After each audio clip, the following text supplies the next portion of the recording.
Él es la vida para aquel que camina en destrucción. Que Jesús sea tu única esperanza y que solo en Él puede estar tu confianza. Bienvenido. Está comenzando Libertad sin Límites. Y me alegra de verdad, estoy tan feliz de que tú puedas estar allí del otro lado de esta pantalla viendo este programa a través de la TV Nuevo Tiempo, viendo este programa a través de YouTube, viendo este programa a través de Facebook o también sintonizando el programa a través de Radio Nuevo Tiempo. Cuánta alegría me da poder saludarte, como siempre, en este momento especial para poder abrir la palabra de Dios, para poder encontrar esperanza para nuestra vida, para poder encontrar fortaleza para nuestro corazón. Y estamos aquí, una vez más, para poder disfrutar de aquellas promesas extraordinarias, lindas, que tiene Dios para nuestra vida a través de su palabra. ¿Tú sabías que existe un tiempo que se llama el tiempo de gracia? Esa gracia es la oportunidad que Dios otorga al ser humano para que pueda arrepentirse. Tú sabes que no toda la vida alguien va a suplicarte para que te arrepientas. Y tú sabes que quien es el que suplica para llevarte al arrepentimiento no es un pastor, no es un predicador, no es un líder, es el Espíritu Santo. Pero un día el Espíritu Santo se retirará de la tierra. Y a partir de ese día no habrá más arrepentimiento. Y el destino de la humanidad habrá sido sellada para siempre. ¿Entiendes? Entonces la pregunta es, ¿cuándo llega ese día? Antes de eso tenemos que comprender qué cosa es lo que Jesús está haciendo ahora en el cielo y en qué momento ese tiempo de oportunidad se va a terminar. Lo que nosotros conocemos, el fin del tiempo de gracia o cuando la puerta se cierra. Dios ilustró el plan de salvación para su pueblo a través del santuario. Por eso estudiar el tema del santuario es importantísimo. Ahora mira, en el santuario habían muebles, habían ceremonias y todo lo que había allí mostraba de manera clara cómo Dios salva al ser humano. Entonces, el santuario mostraba, en primer lugar, el sacrificio sustitutivo de Jesús. ¿Qué significa eso? Jesús tomó nuestro lugar. Él murió en nuestro lugar. Él es nuestro sustituto. ¿Y qué cosa se hacía para poder entender? Todos los días se sacrificaban corderos, todas las mañanas y las tardes. Entonces, esos corderos representaban a la muerte de Jesús, que vino en nuestro lugar. Entonces, cuando Juan vio a Jesús, dijo, he aquí el Cordero de Dios que quita el pecado del mundo. Por eso es que cuando Jesús murió en la cruz, ya no necesitamos más realizar sacrificios, porque todo el sistema de ceremonias y de sacrificios apuntaba para la cruz. Y hay muchos que por allí tienen un problema en confundir la ley ceremonial con la ley moral, con la ley que Dios escribió, pero ese es otro asunto. Entonces, la ley ceremonial que apuntaba al sacrificio de Jesús acabó en la cruz. Ese sistema ceremonial era una sombra de lo que iba a suceder. Entonces, cuando la sombra se encontró con la realidad, pues tuvo su cumplimiento. Y a partir de allí, no necesitamos más de un sistema ceremonial, porque el verdadero Cordero, que es Jesús, murió en una cruz. Lo segundo que mostraba el santuario era la mediación sacerdotal de Cristo en el cielo. Eso es lo que hoy vamos a hablar. Y lo tercero que mostraba el santuario era el juicio final, que eso hablaremos en otro programa. Mira, hay muchos que miran el sacrificio de Jesús realizado allá en el Calvario, pero olvidan que el plan de salvación no concluyó en el Calvario. El plan continúa. ¿En dónde? En el santuario celestial. En el Calvario, nosotros vemos lo que Jesús hizo en el pasado. Pero cuando nosotros hoy miramos al santuario, vemos lo que Jesús hace ahora en nuestro favor. Entonces, cuando tú mires el sacrificio de Jesús, no solo mires el Calvario, mira también el santuario, porque ahora Jesús continúa en ese plan de salvación para salvar al ser humano. Entonces, la pregunta es, ¿qué hace Jesús ahora? Para poder saber qué hace Jesús ahora, tenemos que mirar el santuario terrenal. Porque en el santuario terrenal, como ya te dije, Dios mostró con claridad el plan completo de salvación. ¿Qué sucedía? El sacerdote realizaba un sacrificio continuo, mañana y tarde. Ya te mencioné que ese sacrificio representaba la muerte de Jesús. Mas existía una vez al año, y era el 10º día del 7º mes, en que se realizaba la purificación del santuario. ¿Quién entraba en escena? El sumo sacerdote, una vez al año. Y aquí viene lo interesante. Ese día de purificación del santuario, ese día era un día de juicio. Entonces, todo aquel que no había confesado sus pecados, ese día era eliminado.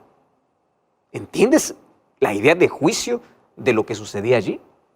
Ahora, ¿cómo se cumple esto en el ministerio de Cristo? Mira lo que sucede.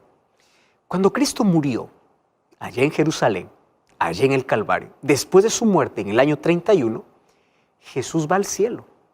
¿Y a dónde entra? Pues entra al santuario. Porque el santuario que construyó Moisés era una réplica, era una figura pequeña de lo real que existe el santuario en el cielo. Mira lo que dice la Biblia, Hebreos capítulo 8, versículo 1 y versículo 2. Mira, la Biblia está diciendo esto. Ahora bien, el punto principal de lo que venimos diciendo es que tenemos tal sumo sacerdote, el cual se sentó a la diestra del trono de majestad en los cielos, ministro del santuario de aquel verdadero que levantó el Señor y no el hombre. O sea, Moisés levantó un santuario por orden de Dios, pero Jesús entró ¿a dónde? Al santuario que fue levantado por Dios. Interesante. Entonces Jesús va y entra al santuario. Y cuando Jesús entra al santuario, Él comienza su labor de intercesión.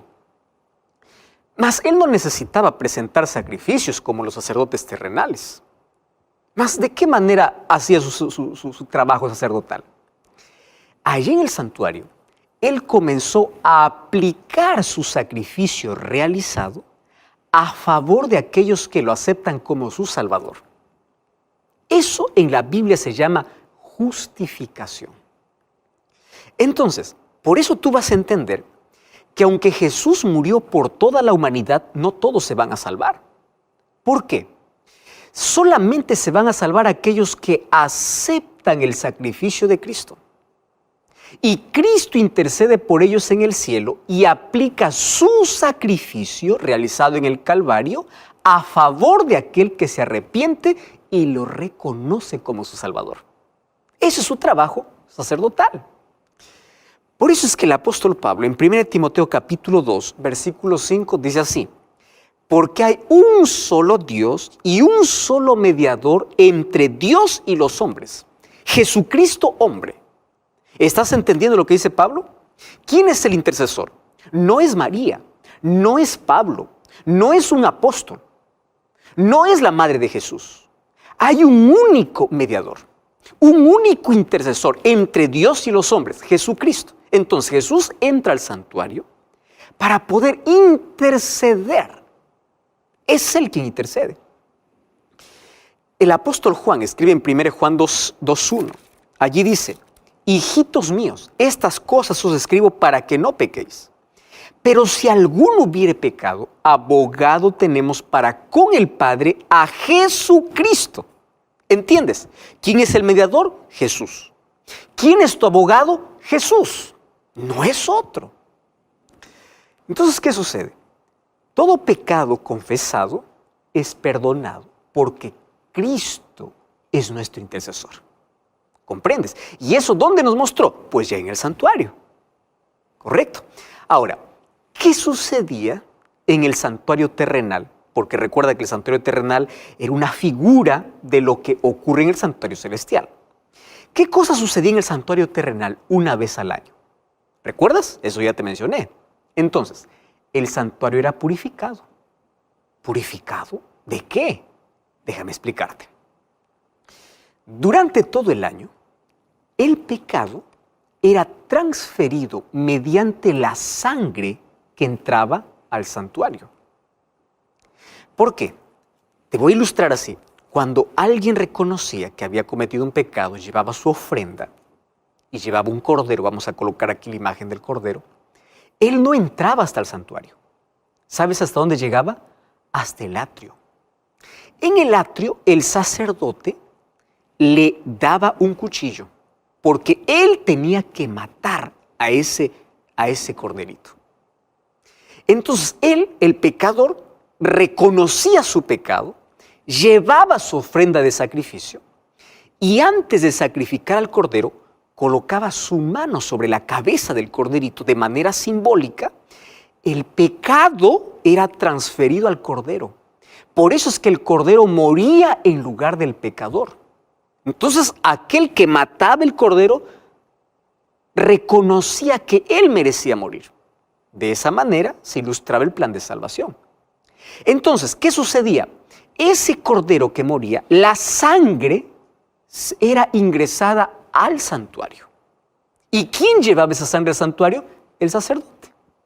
Entonces, de esa manera, el santuario se contaminaba. ¿Se contaminaba con qué? Con el registro de pecado que quedaba allí hasta que llegaba el 10º día del 7º mes, que se llamaba el día de purificación o de limpieza, donde había una ceremonia muy especial que tú puedes leer en Levítico capítulo 16 allí con más detenimiento. Solo que ese día era un día de juicio. No te olvides, el día de la purificación del santuario. Cuando nosotros vamos para Daniel 8:14, Daniel 8:14 habla de la purificación del santuario. Y aquí viene el asunto interesante. No se refería al santuario terrenal, porque el santuario terrenal fue destruido en el año 70 después de Cristo. Y la profecía de Daniel 8:14 apuntaba para el tiempo del fin. Esta profecía es la profecía más larga de la Biblia, de las 2300 tardes y mañanas, que representa 2300 años. Ahora, ahí esa profecía dice que el santuario sería purificado. Muy bien, ¿qué santuario es ese entonces? El santuario celestial.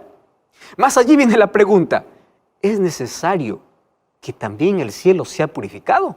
¿Pero cómo? Si ahí no hay pecado. Muy bien, abre tu Biblia, abre tu Biblia. Vamos, Hebreos capítulo 9, versículo 23. Hebreos capítulo 9, versículo 23. Dice así, fue pues necesario que las figuras de las cosas celestiales fuesen purificadas. Ojo, no está hablando de lo terrenal. Celestiales fuesen purificadas. Pero las cosas celestiales mismas con mejores sacrificios que estos. Déjame explicarte aquí. O sea, está diciendo que también allá en el cielo las cosas necesitan ser purificadas. La diferencia es que con mejores sacrificios. ¿Cómo pueden ser purificadas las cosas celestiales? Dice con un mejor sacrificio. ¿Por qué mejor sacrificio? Porque no es sacrificio de un cordero. ¿Con qué se purifica? Con el sacrificio de Jesús. Eso significa que en un momento de la historia, Cristo comenzaría esa limpieza. ¿Pero limpieza de qué? Limpieza de registros de pecados que fueron confesados y perdonados. Eso se necesita eliminar, se necesita limpiar. Y según la profecía de Daniel 8:14, eso fue posible, si tú haces un análisis histórico, en el año de 1844. Y esto yo lo explico incluso en otro programa de Biblia Fácil, tú puedes ver con detenimiento todas las fechas. Ahora fíjate, a partir de esa fecha, Jesús asume una nueva función, no solo de intercesión, sino también de juez. ¿Me estás entendiendo? Por eso es que allí comienza un juicio. Y cuando escuchas la palabra juicio probablemente tú tienes miedo, pero te doy una buena noticia. El juicio es a favor del pueblo de Dios. ¿Por qué es a favor del pueblo de Dios? Porque hay un acusador que es el diablo, y el diablo lo acusa y los acusa y los acusa, pero aquel pecador que reconoce a Jesús como Salvador pide perdón a Dios y Jesús lo perdona y Jesús es su abogado. Entonces en ese juicio es a favor de aquel que reconoce a Cristo como su Salvador, porque Cristo se muestra como su abogado e intercesor. ¿Me estás entendiendo? O sea, el juicio no es para tener miedo. Es para tener miedo si es que tú estás apartado de Dios, das la espalda a Dios, no reconoces a Cristo como tu Salvador. Pero si tú reconoces que Jesús es tu Salvador, Él te defiende ante la acusación. Ahora fíjate, es necesario un juicio. ¿Por qué es necesario un juicio? Para determinar de entre los que dicen creer en Dios y han aceptado su gracia y viven en obediencia y en armonía con su palabra. De aquellos que solamente dicen, yo creo en Jesús, amén, aleluya, pero no obedecen su palabra. Es solamente palabra. ¿Me entiendes? No están en armonía con su ley, no están en armonía con su palabra. Entonces, el juicio es necesario porque es allí donde se determina quién realmente cree en Jesús, quién realmente se arrepiente de verdad, quién realmente abandona sus pecados, quién realmente ha aceptado a Cristo con su palabra en su vida. Por eso Jesús dijo, no todo el que me dice Señor, Señor entra al reino de los cielos. Porque muchos pueden mencionar el nombre de Dios, mas no haber permitido que la gracia de Dios transforme su vida a tal punto de ponerlo en armonía con su palabra y su ley. Lo que te estoy diciendo es bíblico. Entonces, en ese juicio se determina nuestra salvación. Jesús dijo que seremos juzgados por nuestras palabras, por nuestras acciones, por nuestras motivaciones. ¿Entiendes? Nadie me ve. No, no es que nadie te ve. Ángeles están registrando cada acto humano. Y todo está siendo registrado. Santiago capítulo 2, versículo 10 al 12, dice que en este juicio el código moral es la ley de Dios. Por eso Santiago dice, así hablad y haced porque van a ser juzgados por la ley de la libertad, la ley de Dios. Por eso es que el enemigo odia la ley de Dios. Y es por eso que Salomón también escribió en Eclesiastés 12, 13 y 14, teme a Dios y guarda sus mandamientos, porque esto es todo del hombre, porque Dios traerá toda obra a juicio. ¿Estás entendiendo? Hoy estamos viviendo ese juicio, ahora. ¿No me crees? Abre tu Biblia. Mira Apocalipsis capítulo 14, versículos 6 y versículo 7. Ya te dije que Jesús a partir de 1844, según la profecía de Daniel 8:14, asumió una nueva función. No solamente de intercesor, sino también de juez, y se está realizando un juicio. Mira Apocalipsis capítulo 14, versículo 6. Vi volar por en medio del cielo otro ángel que tenía el evangelio eterno para predicarlo a todos los moradores de la tierra, nación, tribu, lengua y pueblo. Apocalipsis está hablando para el tiempo del fin. Mira lo que sucede. Y decía a gran voz, temed a Dios y dadle gloria, porque la hora de su juicio ha llegado.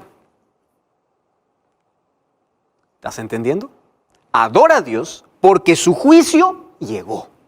Es decir, el juicio ya comenzó. Pero los que aman a Dios no temen el juicio, porque cada vez que confiesan sus pecados y se arrepienten y aceptan el sacrificio de Jesús, pues no son más condenados, porque Jesús aplica su sangre, su sacrificio, para perdón de todo pecado confesado y donde hay arrepentimiento. Ahora, quiero decirte una cosa interesante aquí. No existe un pecador que acepte la gracia de Dios y no sea perdonado. Mira, no importa cuán grande sea tu pecado, Dios te perdona. Porque mayor que tu pecado es la gracia de Dios. ¿Lo estás entendiendo? Mayor que tu pecado es la gracia de Dios. Ahora, mientras Cristo continúe siendo nuestro intercesor, hay oportunidad para todo ser humano. Pero aquí viene el asunto. No siempre Jesús estará allí. Un día saldrá. Y cuando salga del santuario para venir como Rey de Reyes a esta tierra, el destino de cada ser humano estará definido para siempre. Cuando esto suceda, Apocalipsis capítulo 22, versículo 11, dice así, el que es justo, siga justo.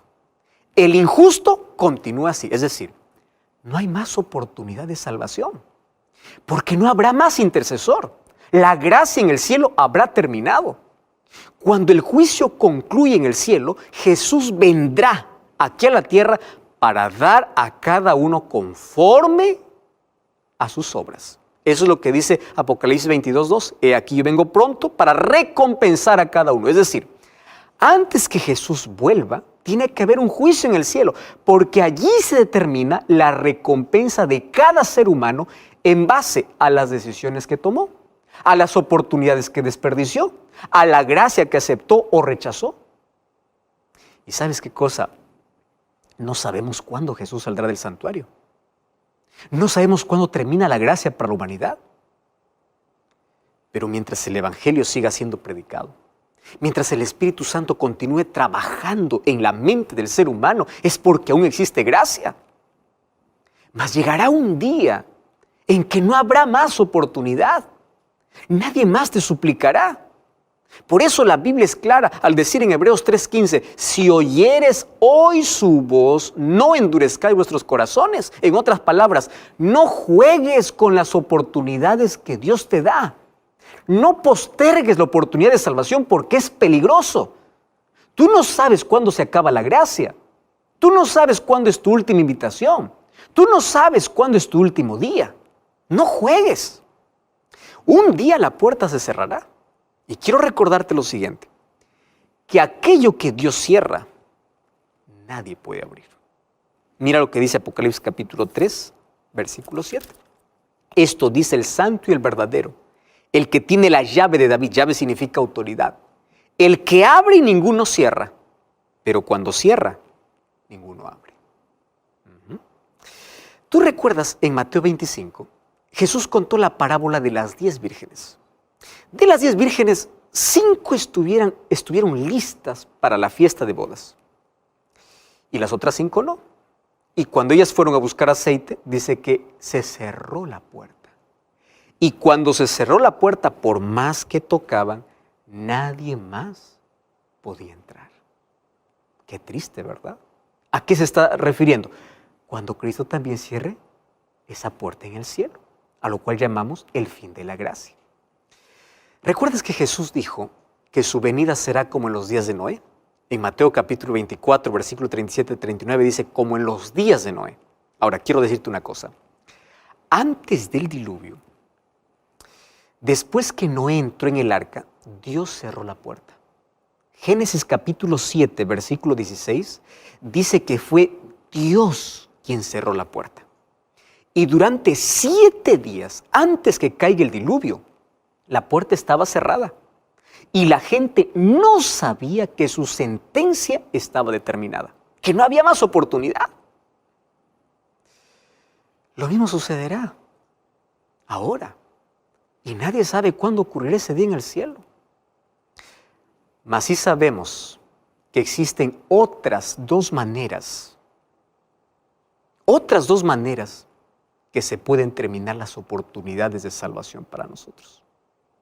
¿Quieres saber cuáles son? Ya te expliqué. La primera es cuando Cristo cierre la puerta en el cielo. La gracia acabó. Deja de ser nuestro intercesor. El destino de cada ser humano está definido. Mas hay una segunda oportunidad. Un segundo momento en el cual se cierra la gracia. Mira lo que dice Mateo capítulo 12, versículo 31 y versículo 32. Dice así. Por tanto os digo que todo pecado y blasfemia será perdonado a los hombres, mas la blasfemia contra el Espíritu no le será perdonada. Escúchame. Pecado contra el Espíritu Santo. No se trata de una acción.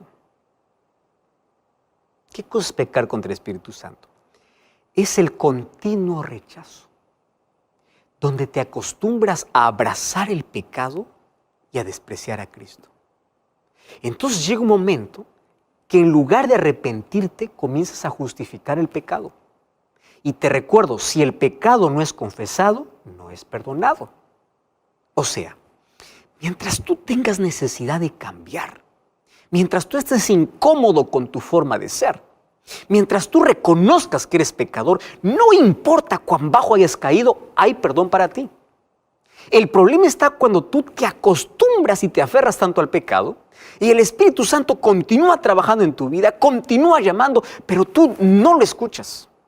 Y cada vez te vas a volver sordo espiritual, hasta perder la sensibilidad espiritual a tal punto que no tienes más necesidad de perdón y arrepentimiento. Ya no quieres arrepentirte. Entonces, si no hay arrepentimiento, no hay confesión. Si no hay confesión, no hay perdón. Y si no hay perdón, no hay salvación. Hay muchas personas que dicen, pastor, ¿será que yo ya pequé contra el Espíritu Santo? Ya maldije la Biblia, ya hice tantas cosas equivocadas, ya cometí un asesinato, ya cometí un aborto, ya hice tanta maldad. Usted no sabe la suciedad que hay en mi vida, ya habré pecado contra el Espíritu Santo. Y yo le digo así, el hecho de que reconozcas la suciedad en tu vida es que todavía no has cometido pecado contra el Espíritu Santo. Porque el Espíritu Santo todavía puede trabajar en ti para que tú reconozcas que eres un pecador.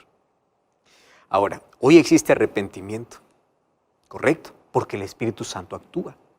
Mas un día, el Espíritu Santo será silenciado y no hablará más a tu corazón.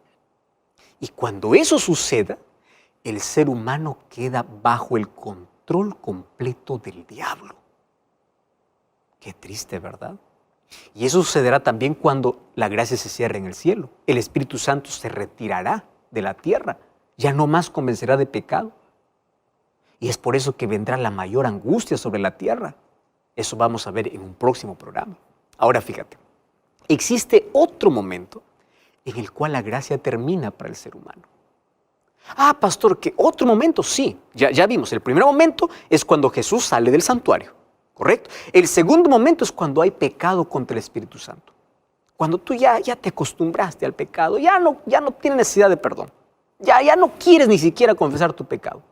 Entonces, si no tienes necesidad de perdón, ya pues no hay perdón para ti, porque tú no necesitas ser perdonado. Pero hay otro momento. ¿Y sabes cuándo sucede eso? Cuando llega la muerte. Ahora, todos sabemos que vamos a morir. Todos. Pero nadie sabe cuándo. ¿Verdad? Y yo quiero decirte esto con mucho amor. Mientras tengas vida y exista gracia en el cielo, Dios seguirá llamándote para que aceptes su gracia. Pero escúchame, nadie sabe cuándo es la última vez que Dios le llama. Nadie sabe. Nadie sabe cuándo es su última invitación, porque la muerte llega de manera inesperada. Santiago dice, nuestra vida es como la neblina, que aparece y de pronto desaparece. Y hoy quiero decirte que nadie te salva de muerto. No hay oración que te salve. No hay misa que te salve. La salvación es un asunto de elección en vida. ¿Me estás entendiendo? Mira lo que dice Deuteronomio capítulo 30, versículo 19 y versículo 20. La Biblia es muy clara. Deuteronomio capítulo 30, versículo 19 y 20. Dice así, a los cielos y a la tierra llamo por testigos hoy. Hoy he puesto delante de ti la vida y la muerte, la bendición y la maldición. Escoge la vida. No te está diciendo que otro va a escoger por ti. Tú vas a escoger la vida. ¿Cuándo? Cuando estás vivo. Versículo 20. Amando a Jehová tu Dios, atendiendo su voz y siguiéndole a Él porque Él es vida para ti. Entonces de muerto no sirve sacrificios, oraciones, no. Es una elección en vida. Por eso Dios te dice, tú eliges. La salvación es un asunto de elección. Nadie irá al cielo siendo obligado. Por eso te digo en el nombre de Dios que la decisión más inteligente es no perder tiempo sin Dios. La decisión más inteligente es usar nuestra libertad para vivir con Dios. La decisión más inteligente es elegir la vida, que es Cristo. El mejor uso de tu inteligencia es elegir a Cristo ahora. ¿Por qué? Porque todavía existe gracia. Y a mí me encanta mucho la invitación que hace el libro de Hebreos capítulo 4, versículo 16. Y es una invitación para todos. Allí dice así, acerquémonos pues confiadamente al trono de la gracia para alcanzar misericordia y hallar gracia. ¿Sabes por qué dice acerquémonos confiadamente al trono de la gracia? Porque ahí está Jesús todavía. Él es nuestro intercesor. Y cuando vamos para Hebreos capítulo 7, versículo 25, me encanta este versículo, dice, por lo cual también puede salvar perpetuamente a los que por Él, hablando de Jesús, se acercan a Dios viviendo siempre para interceder por ellos. Tú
te acercas a Dios y Él te salva porque Él intercede. O Jesús es tu abogado o estás perdido para siempre.